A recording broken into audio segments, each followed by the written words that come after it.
11 Alive News at 6 p.m. starts now.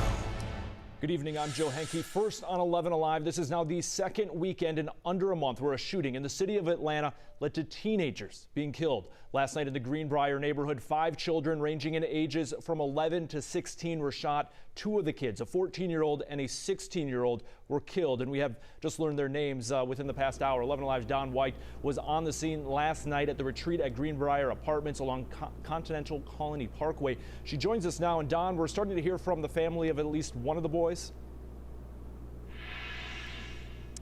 Well, Joe, that is right. I'm going to be talking to the family of one of the victims. And the Fulton County Medical Examiner's Office, they tell us just hours ago that they have identified both of the victims. One of them is 14-year-old Malik Grover. He is from Fayetteville, and the other victim is 16-year-old Justin Powell. He is from Atlanta. Atlanta police say that this investigation is active and ongoing. Saturday turned out to be a terrifying experience for those who live at the retreat at Greenbrier Apartments along Continental Colony Parkway Southwest. Multiple people were shooting, so that's a fair assessment to say it was a shootout. Police say even more disturbing is the reason behind the shootout. We know that there was some type of dispute on social media that escalated to gunfire. One group of individuals came to the apartment with their guns, and then the other group fired their weapons. In addition to Grover and Powell, the 2 teen boys killed. The shooting hurt 3 other kids. There were some injured parties inside, and those individuals were transported to local hospitals, and then the 2 decedents were outside. Police say one of the young people shot is a preteen. We had 3 people transported to local hospitals. One is a 15-year-old female, one is an 11-year-old male, and then we have another 15-year-old male. Fortunately, those 3 young people are expected to survive. And we're asking anyone that was here that know any information that they can call Crime Stoppers where they can't remain anonymous. Hear how the victim's family would like for them to be remembered. That'll be coming up tonight at 11. In Southwest Atlanta, I'm Dawn White, 11 Alive News. When we hear of young people gunned down, young people unable to reach their destiny in life, it tugs at us, it pulls at us, and it calls us to action. Well, 3 days ago, Atlanta Mayor Andre Dickens on the steps of City Hall stood next to several Atlanta public school students. They gathered for a rally against youth violence in the wake of 2 kids being gunned down 3 weeks ago, feet from Atlantic Station. This afternoon, Mayor Dickens issued a statement through the city's Twitter account.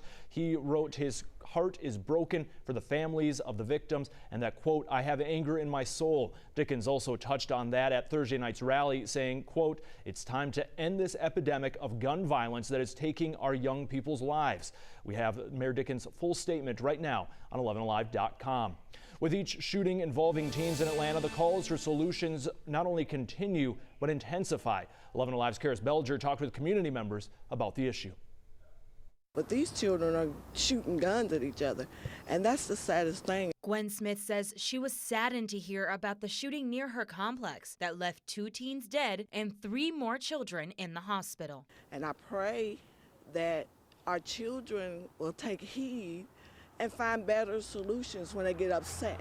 Saturday night shooting at the retreat at Greenbrier Apartments has joined a growing list of gun-related incidents that's led to the deaths of teens in metro Atlanta. Bruce Griggs is a community activist and the founder of Operation Correct Start, Inc. He says combating teen violence will require new solutions. It is a disease. We've got to start attacking this as a public health issue. Griggs says there's more likelihood of these incidents with children being out of school for the holidays. A lot of people look at the holidays as a joyful time, a time of giving, happiness, but a lot of these kids that I deal with, it's not that cool to not have to go to school, because for some of these young people, school is the only safe haven they have. School is the only place that they get a well-balanced meal. It's that important for them. Like Griggs, Smith says more community intervention will be needed to prevent more tragedy. We don't need the war in the community, and especially our children. Karis Belger, 11 Alive News. Even a holiday event today in Southwest Atlanta focused on the violence involving Atlanta's children. A tree decorating at Assembly of Truth Ministry near the campus of Spelman College served as a memorial for children killed in Georgia due to gun violence. Ornaments were created with each youth's name on it, and they were placed on the tree as each one's name was called. In his statement today, Mayor Dickens also said gun violence is the leading cause of death for adolescents in the United States. A recent study published through Emory University backs up his claim, finding 1 in 5 adolescent deaths are now caused by guns. And the study's researchers say the numbers, unfortunately, continue to go upward. If you look at trends over the last 40 years, you'll see that the curves kind of cross the line, cross between motor vehicle collisions and firearm injuries. At one time, firearm injuries were the third cause of death in children. And then somewhere around the mid last decade, they became the second. And as of 2019, they became number 1. So this is something that we've been noticing as a trend that's been increasing over the last few years. And we'll continue to bring you the latest on this story. To stay connected, head over to 11alive.com.